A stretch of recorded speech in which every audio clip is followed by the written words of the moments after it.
Hello, and today we are going to begin our very first lesson in Honors Geometry. And this is titled Lesson 1-1, Basic Exponent Properties.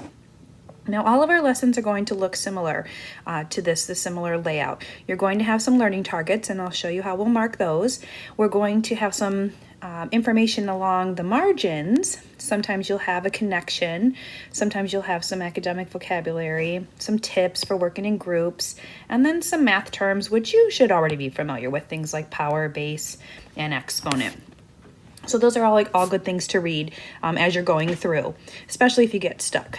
So our learning targets, we have 2 of them. Normally I ask you to read them out loud, but I will read them for you and we'll mark them. So first we are going to develop basic exponent properties. So we usually circle the verb and then underline the rest of the sentence, and simplify expressions involving exponents. So most of our lessons will start with some sort of real world example, and then we kind of work through and discover the property we're going to use and then apply it. And that's how this first lesson will work as well. So we're going to start with this iceberg. It's a large piece of freshwater ice that is broken off from a glacier or ice shelf and is floating on open seawater. Icebergs are classified by size and shape. The smallest iceberg is called a growler. A growler was found floating in the ocean just off of the shore of Greenland. Its volume above water was approximately 27 cubic meters. So when you see something important in the opening problem, it's a good idea to highlight it like I'm doing right now. All right. Also, they gave us the vocab word growler, and in case you didn't know what that was, you can look at your academic vocabulary. And a growler is a smaller fragment of ice and about the size of a small truck. They extend to less than 3 feet above sea surface and have a top area of about 215 square feet. And growlers get their name from the sound they make when they melt, similar to a growling animal. All right. So, start with some of our problems. 2 icebergs float near this growler. One iceberg's volume is 3 to the 4th times greater than the growler. The second iceberg's volume is 2 to the 8th times greater than the growler. Which iceberg has a larger volume? Explain. All right, so first we look at the 2 and we think, what do we think would have a larger volume? And hopefully you would think it was the iceberg with the 2 to the 8th power, since, when the exponent is larger, even if the base is a little smaller, you're going to get the bigger number. And, you could actually write it out. And question 2 asks us to do that. We can see that 3 to the 4th power is actually 3 times 3 times 3 times 3. And if you multiply that all together, you're going to actually get 81. But if you were to do 2 to the 8th, you're going to get 2 times 2 times 2 times 2, and 2 times 2 times 2 times 2 again. That's a lot of 2's, so it's not going to get too big, but it does get bigger, and it's actually 256. So the iceberg that has the larger volume is the one that's 2 to the 8th. All right, so that just kind of introduces the exponents to us. Number 3, suppose the original growler's volume underwater is 9 times the volume above. Okay, how much of the ice is below the surface? So now I go back to what I highlighted and I see that above the water was 27 cubic meters. So 9 times that is going to give me 243 cubic meters, or meters cubed.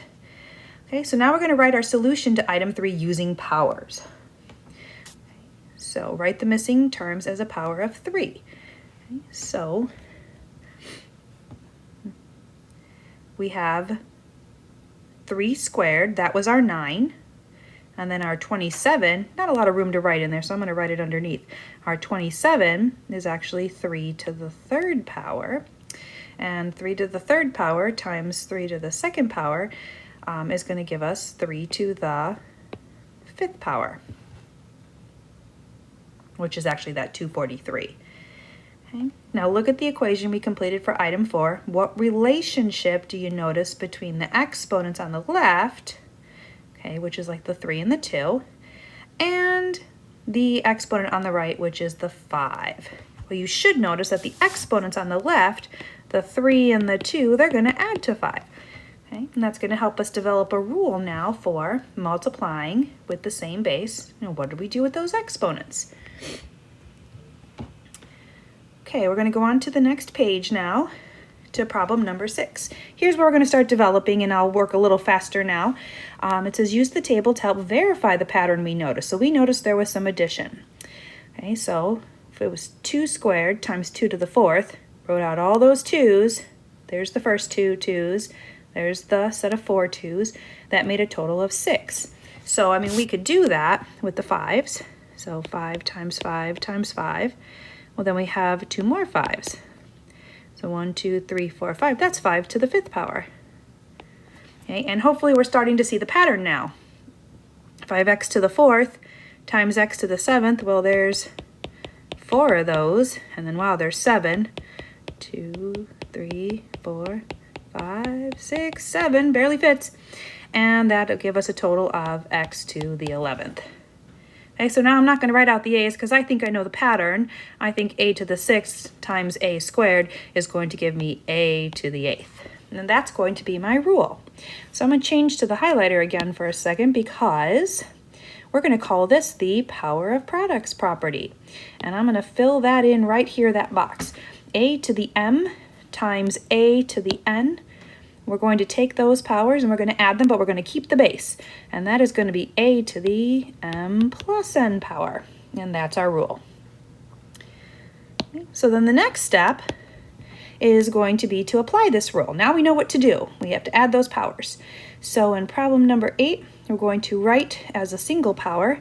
So I have x to the 3/4 times x to the 5/4. So I'm going to keep the base and I'm going to add 3/4 plus 5/4, and I am going to get 8/4. If you remember to keep that denominator the same, add the numerators, and then we're going to divide and get x squared for our final answer. Okay, so now we just applied the rule that we came up with. Question 9. Now we're going to move into another applied type problem, and actually we're going to use a formula here. It says the density of an iceberg is determined by dividing its mass by its volume. Suppose a growler had a mass of 59,049 kilograms and a volume of 81 cubic meters. We want to compute the density.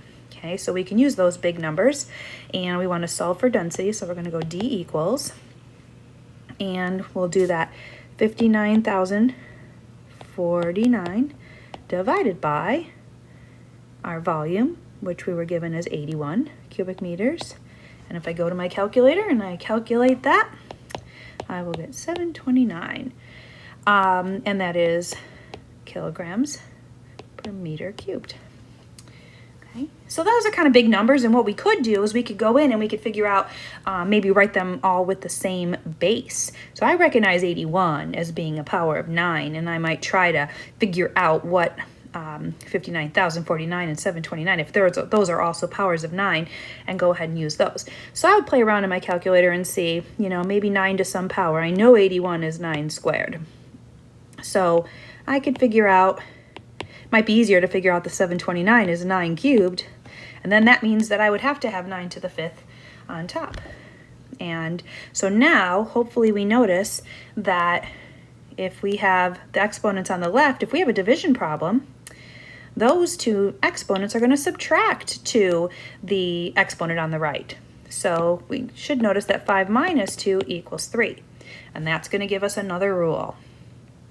I'm going to go on to the 3rd page now, do a little practice here, and hopefully get you to see the pattern without having to do all of these. Maybe I'll just pick a couple of them.